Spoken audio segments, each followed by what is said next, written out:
In this moment, we are in a fight for our most fundamental freedoms. And to this room of leaders, I say, bring it on. Bring it on. Joining me now is Cornell Belcher, Democratic strategist, pollster, and MSNBC political analyst, and Sarah Matthews, former Trump White House deputy press secretary.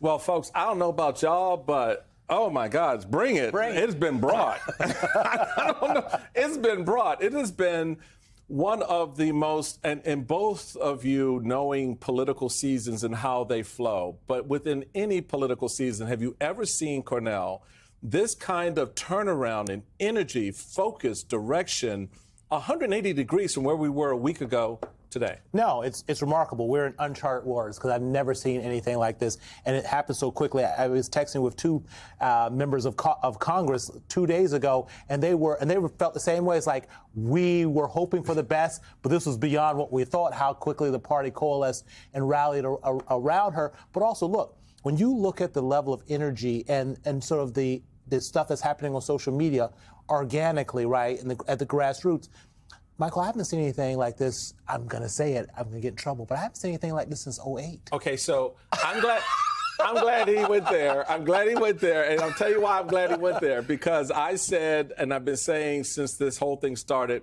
this could be bigger than '08. And I'm sorry, well, that ain't my issue. That may be some other people's, it ain't mine. It could be bigger than '08 because of the level of energy that we see here. I mean, Sarah, have you seen this, number one? And the response to Republicans seems a little bit flat-footed right now, caught off guard by it. No, I think they are caught off guard by the shift in energy that her candidacy has brought. I mean, look, if you go on TikTok, youth Americans are excited for that. Gen Z, it's so exciting for them to get excited about a candidate because I don't think that they've seen that. They were either being born during 2008. Right. Like, they don't understand what we're feeling, where we understand that this harkens back to that time, this type of energy, but they're unfamiliar with it. So it's so refreshing to see them making all these different edits and getting excited about her candidacy, because we know majority of Americans, and in particular the youth vote, they were not excited to turn out for Donald Trump and Joe Biden. They did not want this rematch. And so I think that we're feeling it. And I would have never thought, if you had told me 4 years ago that I'd be excited for a Kamala Harris candidacy, I know, right? I would have had a brain aneurysm. Look, I have to say, Sarah and I are in a really weird space right now. But it's a good space because it's a space, I think, Sarah, that when we've seen the ugliness that has been trotted out, not just against this particular Democratic candidate, but just against the democracy itself, the sort of tearing down of institutions, the lack of trust that's created, and certainly the insurrection against our government. To that point you made about younger voters, they had largely checked out for a whole host of reasons, whether it was Israel, and we'll talk about that a little bit later in the program. But now they seem, to your point, to be checking back in. There's something about this energy that's driving them. Is it the hope aspect?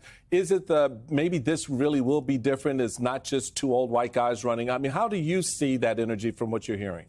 Yeah, I think she is bringing this sense of hope with her candidacy. With Joe Biden, it felt like a lot he was looking at the past. I mean, if you looked at the way he was campaigning, he was focused on his record, but it didn't necessarily feel like he was talking about a vision for the future and what the next 4 years would look like. And I think that people, like the younger Americans, they're excited for a candidate who will be articulating a future that they will be living in, as morbid as that sounds. And so they know that this is something different, and it's exciting to have a candidate that is diverse, who is speaking more to them, I love how her campaign's been leaning into the meme culture and the TikToks, and that seems to be resonating with Gen Z. And if you look at the makeup of who's going to be voting in this next election, I believe it's more than half of the electorate is going to be comprised of millennials and Gen Z. And so it is important to get them energized so they're not sitting this election out and staying on the couch. And it seems like her being at the top of the ticket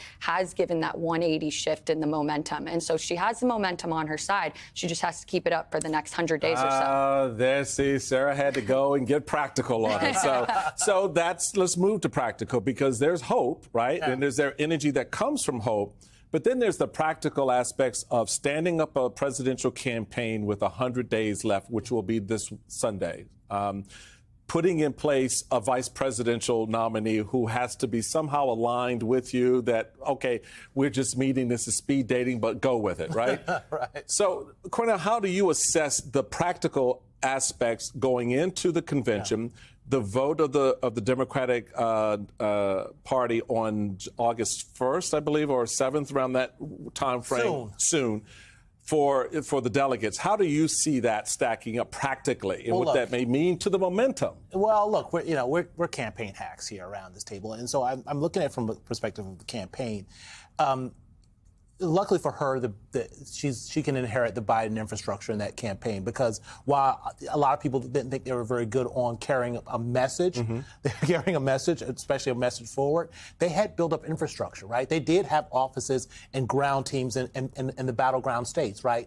And looking to sort of expand the battleground states. So the infrastructure is there. The other part of this, and I'm going to steal this line from Chuck Todd, right? And he says the vice president is the most famous unknown person in the world. And only she could do this, right? Because right now they all know her, but it's really sort of filling in the gaps and filling in the spaces of her backstory and who she is. And I think they're going to spend a lot of that in the convention. Right. And look, they've already started, sort of the super PACs already started putting down a $50 million buy, I think, today. Right. To sort of begin to sort of define her and set up this contrast. So if you look at the infrastructure and you look at the ungodly amounts of money they are raising. $100 million in what, 48 hours? 48 hours. I mean, again. Less than, right? I mean, yeah, that's stuff, again, we didn't see in 08. I know we're not supposed to that comparison, but it is that. You can't, I can't. But it is sort of that sort of energy and that comparison that's going on. So I think when you look at the infrastructure and you look at the money, and I think how aggressive they are, because they're talking about even going into North Carolina right now, right, going after more states, I think she'll be fine. Something else, too, that is really important is that they need to be aggressive early on, because we saw during the Trump campaign with the primaries how they defined DeSantis and his candidacy.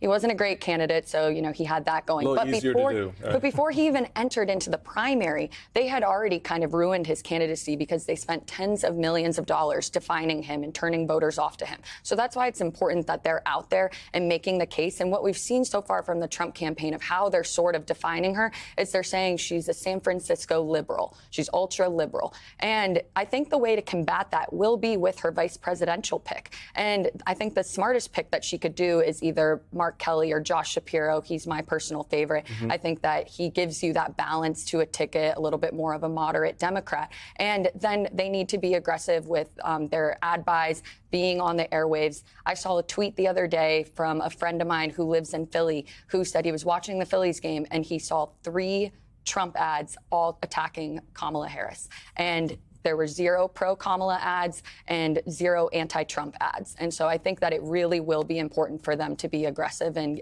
hit the ground running. Good point. I mean, look, the Trump campaign may have been caught a little bit flat-footed in terms of the process, how it unfolded, and the sudden gravitational shift in the political space towards Kamala on the Democratic side.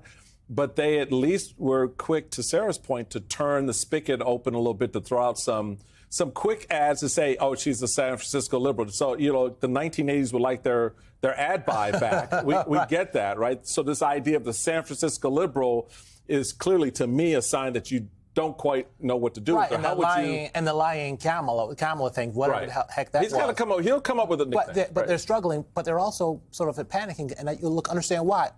In like 3-4 days, most of the national polling, they're tied again, right? Right. And all of a sudden, the battleground states are again a toss-up. We got a little bit left. Are more states in play from your analysis of polling that you've been doing since this transformation began? I think if you look at the energy and you look at how close if the blue wall is cool, I think they can go on the offense, right? I do like them going offensively and trying to put more states in play. Look, I'm an Obama Howard Dean guy. The more states should put in play, the more paths you have to 270. longevity, the better off you are. That's the way to do it. Real quick from you, Sarah, what strategy do you think, in addition to what you just said, grassroots activists should be looking at in terms of their organizing in some of the battleground states? How do you see that coming together?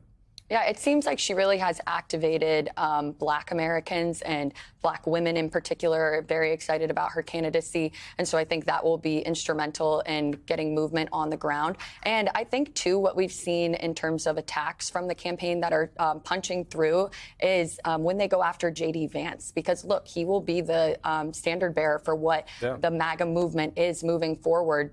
Donald Trump anointed him. And it seems like they're having a little bit of buyer's remorse because now, all these comments are coming up to the surface of him saying, childless cat ladies are ruining our country and things like that. And that is resonating with women. I know a lot of women who have struggled with infertility. A lot of Republican women, and that's what the party doesn't seem to get. And IVF and have had, miscarriages. And so that message is penetrating through with women voters. And so I think that's going to be crucial moving forward. Republican women have cats, too.